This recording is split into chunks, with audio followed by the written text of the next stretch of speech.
The Telegraph. The Telegraph. Podcasts.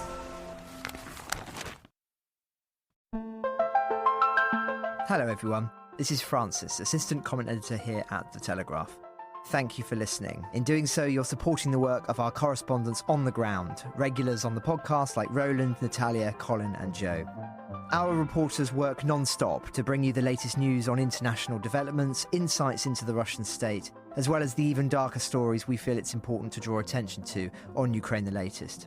To support their work further, you can join us today at telegraph.co.uk/Ukraine the latest. You'll have 3 months of online access for just £1 and unlock all of their reporting, from dispatches on the ground to their opinion and analysis of the war. That's telegraph.co.uk/Ukraine the latest. Or click on the link in the show notes of this episode. Thank you.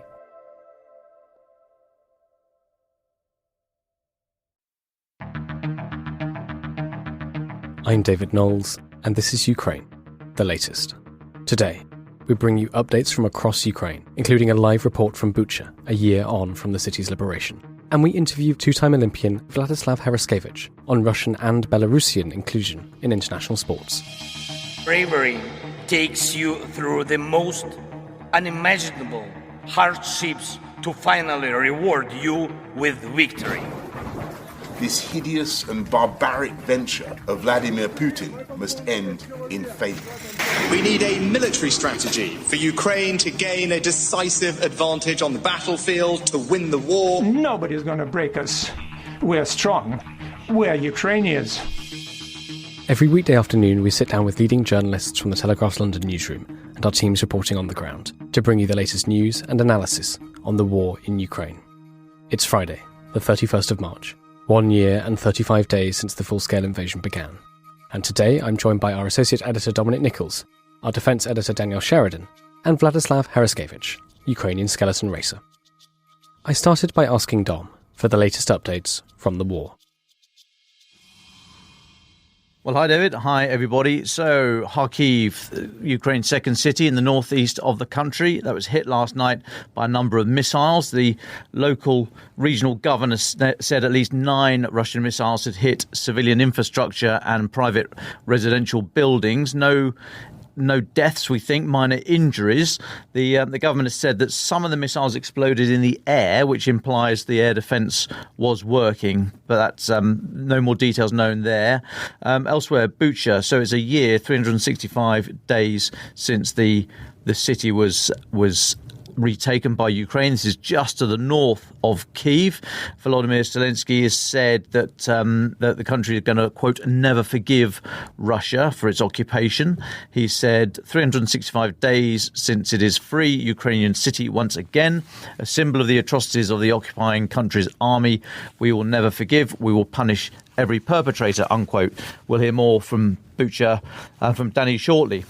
Then separately, Finland's accession to NATO a step closer. It's virtually done now. So Turkey's parliament approved the bill. Turkey was holding up the accession of Finland and Sweden.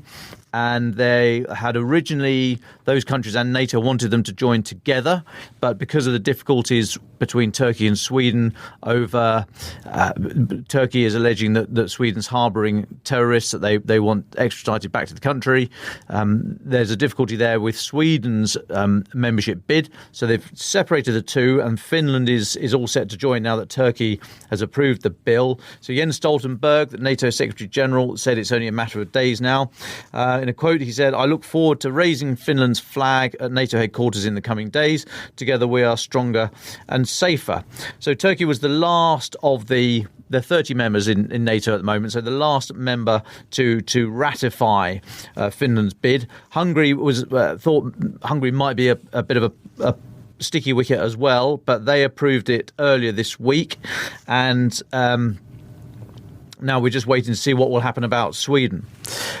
The next one on Belarus. So President Alexander Lukashenko, he was in a standard scheduled address to the nation. This is not like a panic newsflash or anything, but a scheduled address to the nation. He said that Putin would use, quote, the most awful, unquote, weapons if he thought that Russia would collapse.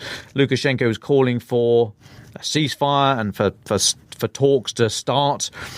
but said, quote, "It is impossible to defeat a nuclear power," unquote. I mean, it's not. He's wrong there. Have a look at Vietnam and Afghanistan for Russia, Afghanistan for the US, Afghanistan for the UK. Do I need to keep going on? So he's wrong there. It is possible to defeat a nuclear power conventionally. Not easy, but it can be done. Lukashenko went on, quote, "If the Russian leadership understands that the situation threatens to cause Russia's disintegration, it will use the most awful weapon. This cannot be allowed," unquote.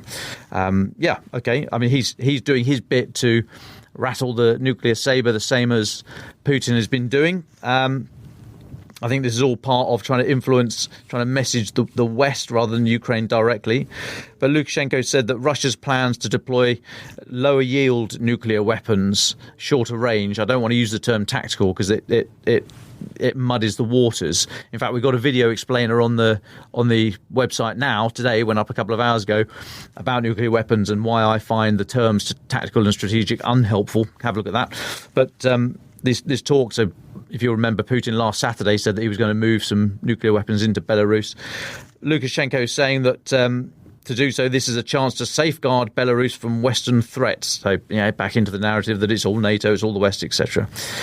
He went on that the West is building up its military forces in Poland, on Belarus's borders, and planning to invade and destroy it. I mean, he may have gone overboard right at the end there, jumped the shark, as we say. But the rest of it is all fairly standard stuff. I mean, Lukashenko is the victim in an abusive relationship with Russia, basically. He's got to do what he's told. He's got to play up to Putin in Moscow. He is not able to make his own independent decisions for the country, especially when it comes to standing up to the West. So, I think we should take what he says with a massive dose of a pinch of salt there. And finally, Russia. There's an objection to Russia sitting on the UN Security Council. So, US Ambassador to the United Nations, Linda Thomas-Greenfield, she gave an interview to AFP and said that Russia shouldn't be allowed to keep its permanent seat on the UN Security Council. She said, quote, "Russia is a permanent member of the Security Council. It shouldn't be because of what it is doing in Ukraine, but the UN Charter does not allow for a change in its permanent membership." Now, I agree with her. Russia is going to assume the rotating presidency of the Security Council on Saturday for a month. And Ms. Thomas-Greenfield said, although she expects Russia to behave professionally, her word, professionally, in the presidency, she did have her doubts. She said, "We also expect that they will seek opportunities to advance their disinformation campaign against Ukraine, the United States, and all our allies. At every opportunity, we will raise our concerns about Russia's actions." And just finally, because I forgot the last bit, John Kirby, who's the White House National Security Council spokesman, he said that Russia is going to be sending a delegation to North Korea to offer food in exchange for weapons that it needs for the war. And as part of his proposed deal, Mr. Kirby is saying that Russia is looking to receive over 24 kinds of weapons and munitions from Pyongyang. So that's just broken in the last couple of hours. We'll keep tabs on that. Thank you very much for that, Dom. Danny Sheridan, it's really great to have you back on the podcast. Would you tell us a little bit about where you are and what you're seeing? Dobry dzień. I am right now in Bucha, which Dom mentioned is today commemorating its 1-year anniversary since it was liberated from the Russians. I've been here for a few days now, and I was here last year as, images of what the Russians had committed shocked the world. We saw the bodies lying in the streets, the column of Russian tanks that had been ambushed by Ukrainians, and in doing so destroyed an entire street of homes. We all remember the image of the man on the bicycle who was left by the side of the road. And today, it couldn't be more different. There's a huge regeneration project going on to rebuild the city.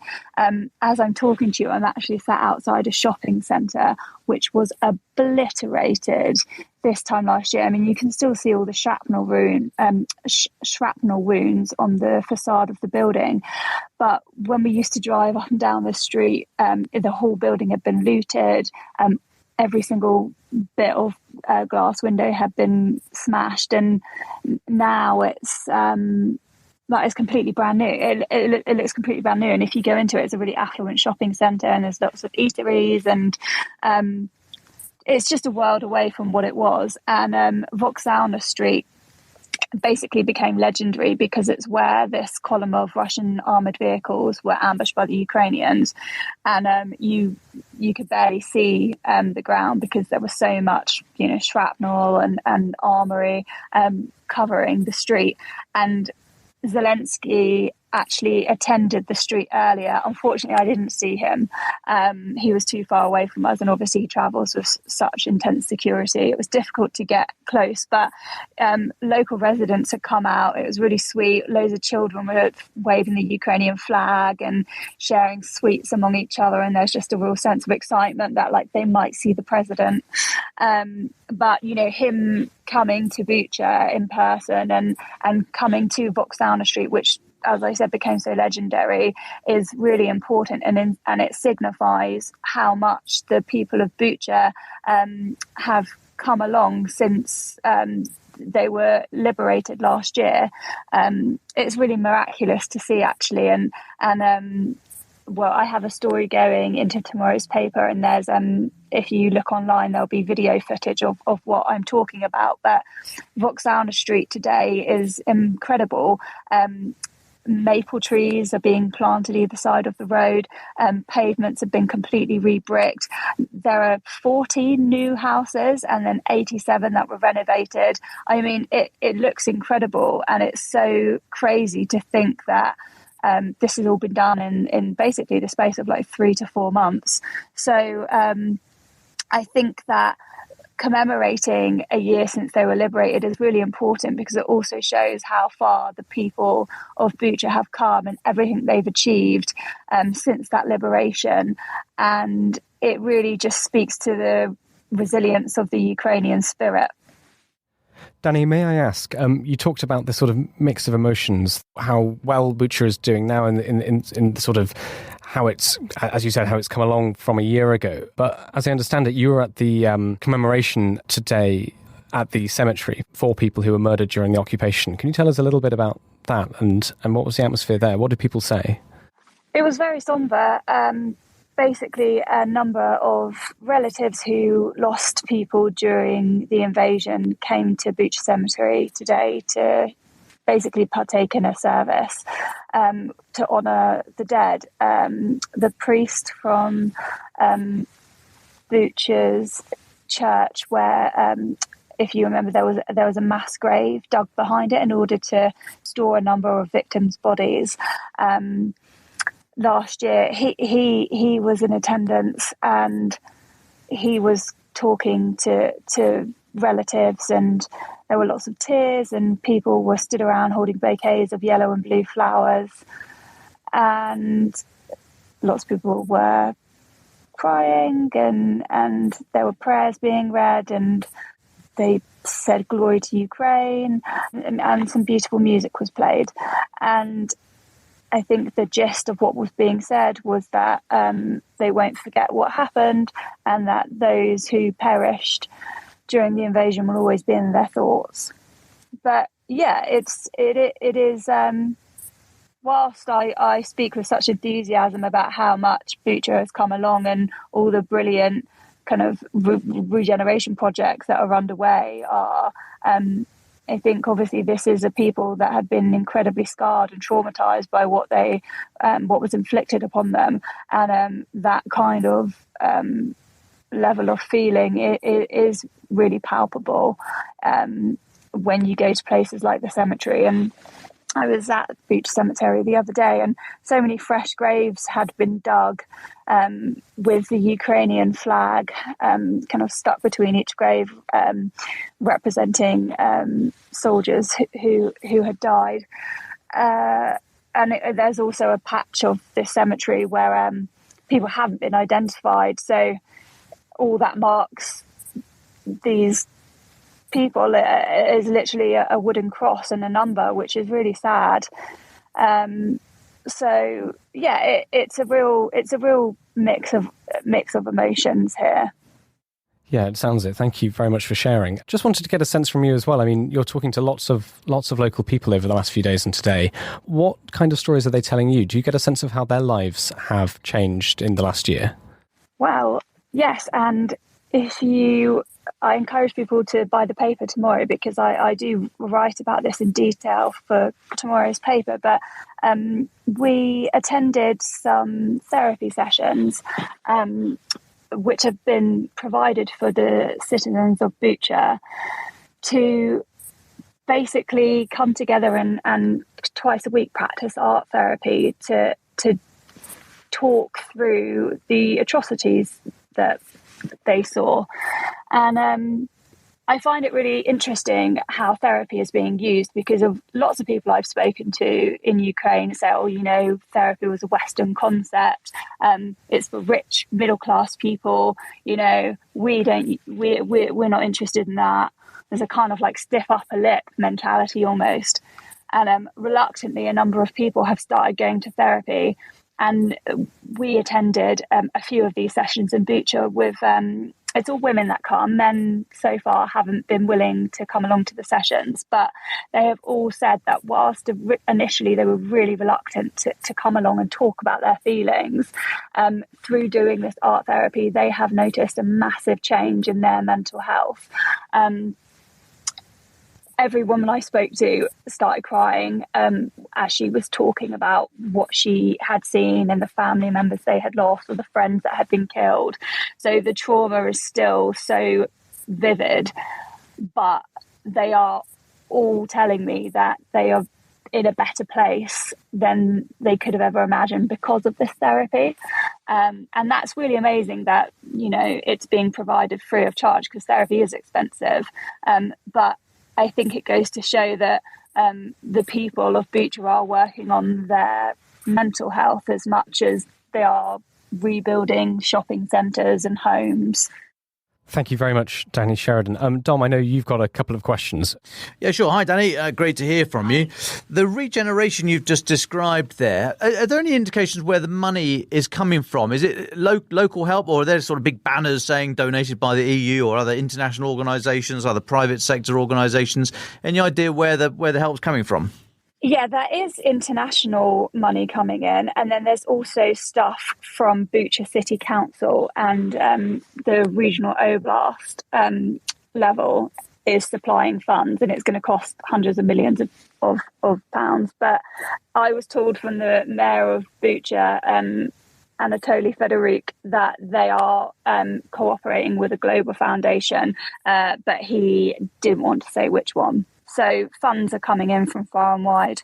Just one other question, whilst you're on, Danny. What's the mood amongst the fighting age males? I mean, are you seeing people still actively going to recruiting offices to go and join up? Are there still the adverts, the posters around, encouraging people to sign up? Is there any pressure, do you feel, from society for men to go and join up? From men I've spoken to of fighting age, there certainly is an underlying sense of pressure. Some I've spoken to say that they feel guilty that they aren't fighting. The common scenario I'm given is I'm sat in a coffee shop drinking coffee and I see a load of guys in uniform come in, and it just makes me feel really guilty that I should be doing that.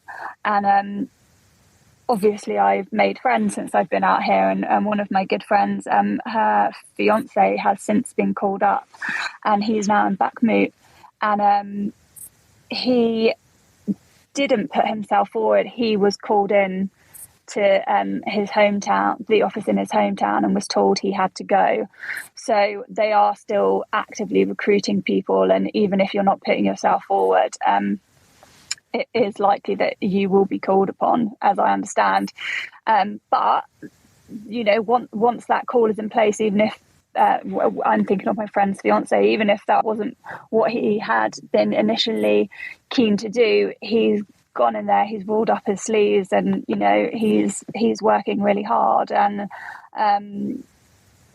they don't shy away from the task. It might not be something that they actively wanted to do, but when the call happens, they are doing it, and they're doing it proudly. Well, thank you very much, Danny Sheridan, Defence Editor out in Bucha. It was really great to have you back on and hear about your reporting and your work out there. So thank you so much for joining us, Danny. Do powodzenia. Well, it's a great pleasure to welcome back to the podcast today Vladyslav Heraskevych. Vladyslav, we've spoken before about some of the broader issues of international sport and the invasion of Ukraine and the position of Russian and Belarusian athletes. Would you just, first of all, remind our audience about your own career, your own life, and just give us a sense of what it's been like for you in the past year? Hello. First of all, thanks for having me here. And we have a lot of directions of our work, and so let's start from some good one. It's competitions, and last season was Russian athletes and was included in our sport, and we had really great competitions with a really peaceful environment, and it was really nice. And I was glad that we make this season and we was able to compete. Second thing, what we do this also already a year, even more. We have a charity foundation, and it also works very, very well. Our Heraskevych Charity Foundation, and we have also a few projects. And now, because of season, we little bit rebuilt our work, and we're able to work online, and we have some people on the ground, and also now we finished our biggest projects. For example, it was humanitarian aid from USA, from our friends from Charity Foundation Little Wings Relief, and it's 40-feet container, and a lot of medicaments, so very, very important aid. Also a few another big campaigns with Ukrainian aid operations and with others, like with Portugal, some people from Portugal. Also another direction is charity trainings for kids. So as I think you follow some latest news about IOC, they really showing not the brightest time of sports, but sport overall it's about good thing, and we try to provide rehabilitation through the sport for the kids who was in this nightmare time in Ukraine, in occupation time, in their native cities, and now we try to provide them some support through the sport and some kind of rehabilitation. So that's what we do now. And latest, of course, it's we try to show our opinion of the athletes to IOC latest decisions. Well, thank you very much, Vladyslav, for that summary. Let's talk then about the IOC. There's quite a lot of news out in the last week. Let's go back to Sunday and start there. This is getting this from the Associated Press, who've been writing this up, quoting them. Russian athletes who have actively served in the military invasion of Ukraine should be allowed to return to international sports if they did not take part in war crimes, according to a United Nations expert advising the International Olympic Committee. You've been very closely involved in this story. Could you explain what happened and what your position is?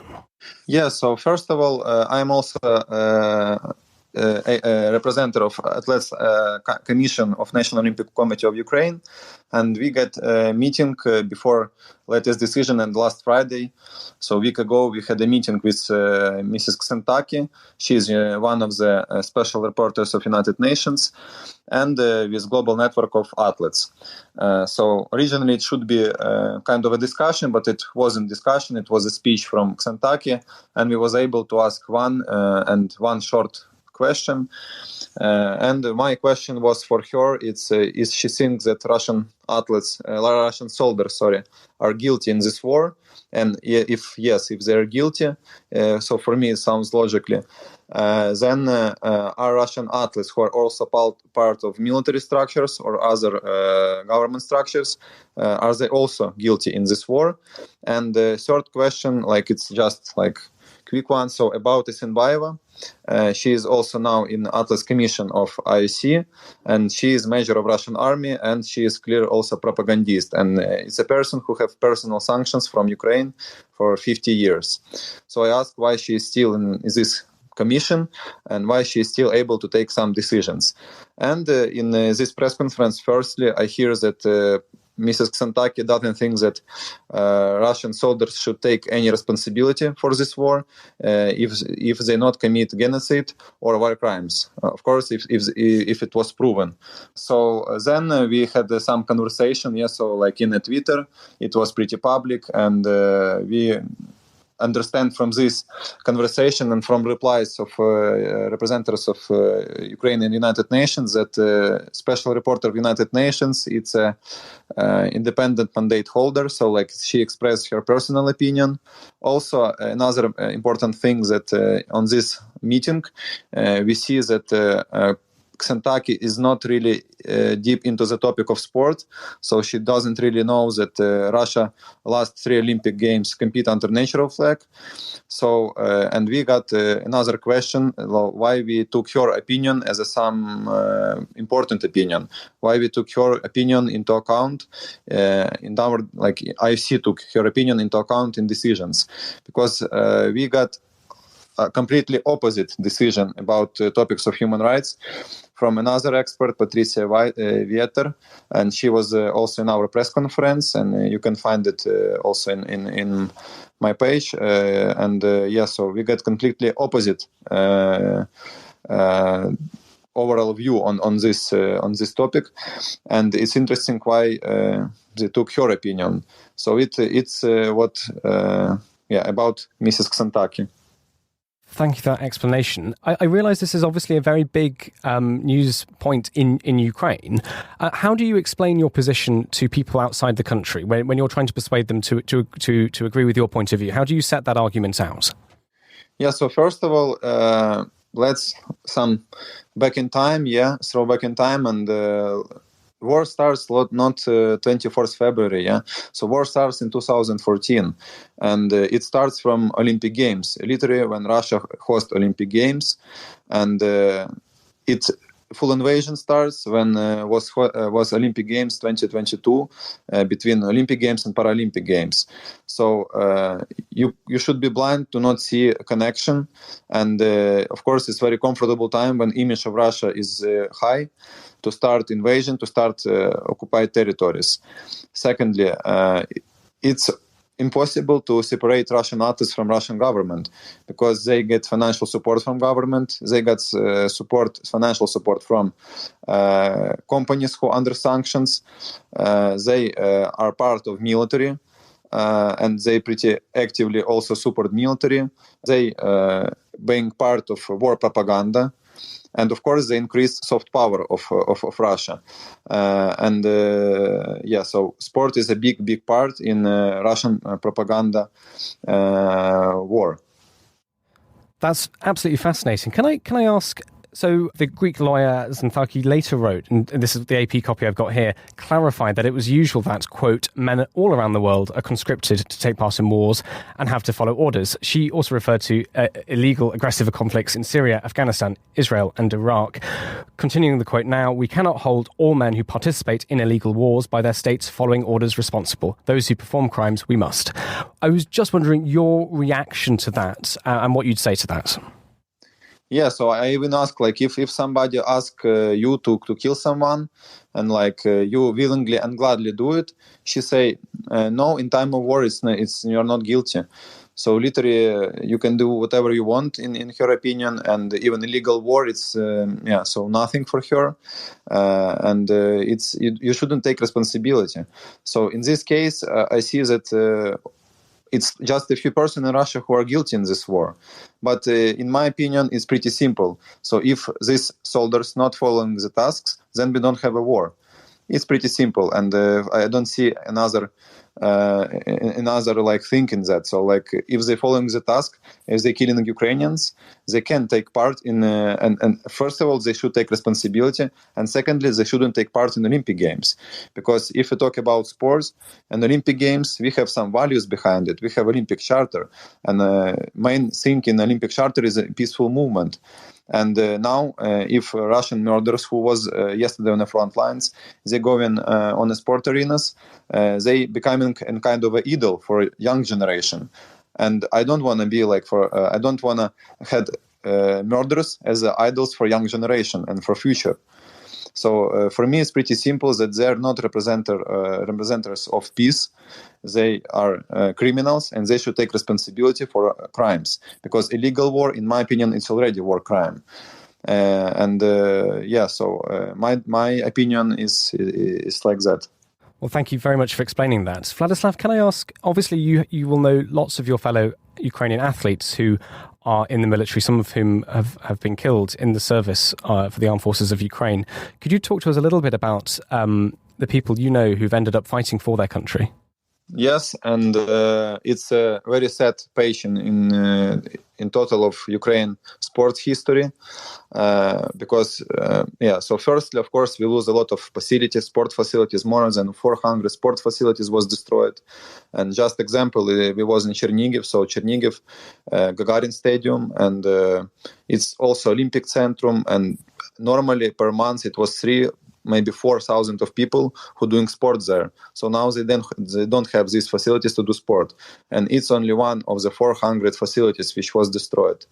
But of course, facilities is not the most bad thing what we lost. Most worst in this war, it's lives. It's lives of great people, and it's more than 270 athletes who was killed Ukrainian athletes who was killed in this war.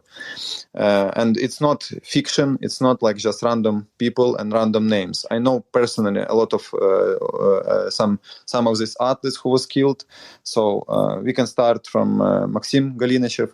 It's a boxer. He was a medalist in Youth Olympic Games in 2018 in Buenos Aires, and it's really hard to see that he was killed. And at the same time, now IBA, International Boxing Association, organized World Championship, and the head of federation, Kremlyov, is also pawn of Putin. It's clearly he even changed his surname, family name to be more close to Putin. And now they organize World Championship, and Russians allowed to compete with national anthem, with flags. They even invite some Russian officials into this event. In other athletes, it's also from athletics, Vladimir Andrashchuk. We also have some trainings together in athletics arena, because we usually, when I am training in Ukraine, we have trainings in athletics arena. So I know him, and it's a big loss for us. And as we see, Russian athletics guy, a lot of Lysis Kenet example. She is officer of Russian army, and it's just to compare.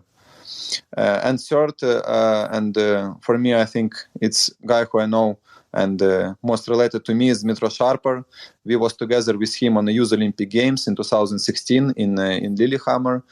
So he also was killed near Bakhmut. And at the same time, Russian figure skaters, some of them are on the front lines in Ukraine, and they killing Ukrainians. And of course, it's for us, it's a big loss, and it's terrifying to see news when you see your fellow colleagues from the sport who was killed in this illegal war. Thanks very much, Vladyslav, for sharing their stories. Can I just ask before, I'm sure Dom will have some questions as well, but you mentioned right at the beginning of this interview that, obviously the competitions continued for you. You've been racing for your country. What's that been like for you? Have you found it difficult? What's been the atmosphere around these events when you compete? First of all, it's amazingly hard. Like insanely hard to concentrate on a competition. When you get up on a competitions or like on a trainings and you open the news, you see shelling in your native city or on another city in Ukraine. You see these nightmares like which going on in Ukraine, and of course you can't be into the track, you can't be into the race. You just can't find your place, and you just. Shocked. Of course, when you see your fellow colleagues who was killed, it's even worse, and it's very hard to be concentrated on a competition. But at the same time, it's very important place to be competitions to spread information about Ukraine, to not give people forgot about Ukraine, about your native country and what's going on. At the same time, you feel also kind of a guilty when you see your fellow colleagues who was killed, and you think that it's also not you're not feeling good, because like you're here on the track, you competing, you doing your career. At the same time, your colleagues are dying on the front lines, and it's hard. It's very hard time, and since the beginning of war, it's extremely hard time. But I'm glad that we're able to provide some support with our charity foundation, and I'm glad that we can continue to support our people. Dom Nichols, I know you have a question. Yeah, sure. Thanks. Hi, Vladyslav. Thanks so much for joining us again. I just wonder if there isn't a ban on Russian and Belarusian athletes, albeit with these caveats of no flags, anthems, colours, all that kind of stuff, but there's no ban on them competing in the Olympics. Do you think it's at all realistic to expect other athletes to boycott, if not the Games entirely, but let's say they get through the semi-finals to prove that they are at the top of their sport and the top of their peak performance, and then not carry through to any final that might include a Russian or Belarusian athlete to say, look, it is a sham? Do you think that's just expecting too much from these elite athletes who have worked so hard to get in that position? So we don't know decision about Olympics. As you say, we will get this decision in 29th July, so year before Olympic Games.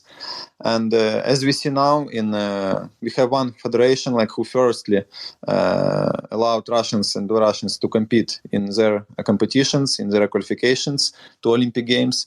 It was fencing federation. And as we see, athletes are not good with that, and they already prepare and publish a letter together with Global Athletes platform, and they had more than 300 signs of athletes from this sport. Also some athletes from Asia, from Africa, because in some legend, fairy tale of Thomas Bach, they tell that whole South Africa, whole South America, and whole Asia support return of Russian. So it's also not true, because as we see in these letters, some athletes from Asia, they totally against this decision. And as you see, more than 300 athletes against this decision, and of course, I think some of the athletes will also wouldn't compete together with Russians on one arena, and for them it's also will be pretty hard, especially in some sports as a judo, as the same fencing, boxing.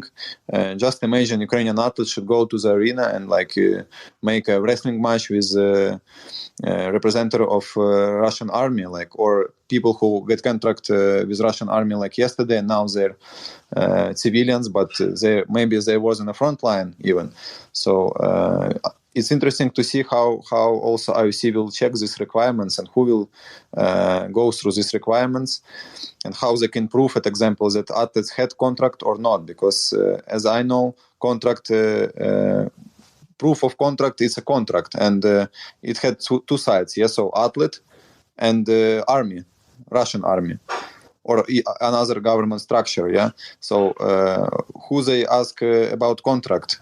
Russian government or Russian athletes, and who will be honest with them? So it's a also interesting point in this discussion. But of course, I think we need to work even more about coalition, and we will see where it will be led us to. But of course, decision of IOC, it's a big slap in the face of Ukraine. Well, thanks, Dom, for the question. Vladyslav, is there anything we haven't spoken about or mentioned that you think is important for our listeners to hear? I would say, some most important is continue to support Ukraine in any case, if you can, of course, if you have possibility, but support Ukraine. Don't forget what's going on in the middle of Europe. And of course, our first goal is to end war as soon as possible. And secondly, goal in our sports world is protect sports arena, international sports arena, and there be, of course, to protect Ukrainian lives, because Russian propaganda, if it exists on the sport arenas, it brainwashed more and more people, and more people from Russia they convince that they're doing good thing and they go on the front lines. And these decisions of IOC can be counted in the lives of dead people. And it's not only about Ukrainian lives, it's also about brainwashed Russian lives. And we should protect sports arena from propaganda, and we should protect Ukrainian lives. And thank you, all of you, for your support, and thank you for your work. Can I ask one final question? What does your schedule look like in the next few months? Are you training? Are there more competitions? Could you give us a sense of what your life is going to be like? I mentioned our work with kids from charity training. So our next plans, next month we want to start this kind of a project with kids from the occupied territories who really excited about skeleton, and we want to try to make give them opportunity to make career in a skeleton. So we start from training camp at summer, and it will be led to first of all for some kids for Youth Olympic Games in 2024 in Korea, and for some kids it will be led to Youth Olympic Games in 2028, who is like for little kids. So as I see, sport is a amazing tool for rehabilitation for these kids, because sports, first of all, if you talk about some like sport exactly, not about politics around it, and not about Thomas Bach and IOC decisions and these board members. If you talk about sports, it's a good thing. It's emotions, and it's of course it's a good emotions, and it's health. And now my schedule, so I would start some trainings, also preparation before season. I hope we will make it next season also. And in our sport, Russian and Belarusian athletes will be also suspended. And also, of course, now a lot of work in direction of suspension and Belarusian and Russian athletes. We take in a very active part. We organize some press conference, and it was just 2 days ago was just the first press conference, but it's just the beginning, and we have big plans in this direction. And we are ready to make world a better place as an athletes and make Olympic movement better. Vladyslav Heraskevych, thank you so much for your time and best of luck with your training camp and your competitions. Is there anything you'd like to say for our very final thoughts today? I think it's. I say what I want. Of course, I see decisions is right. Dom is completely right. It's very suspicious. Some things what they took in the basics is very suspicious. Of course, doping, it's also a big question, because now they was isolated for a year, so looks like they was free to use the doping. But some laboratories say they was independent and they work in Russia.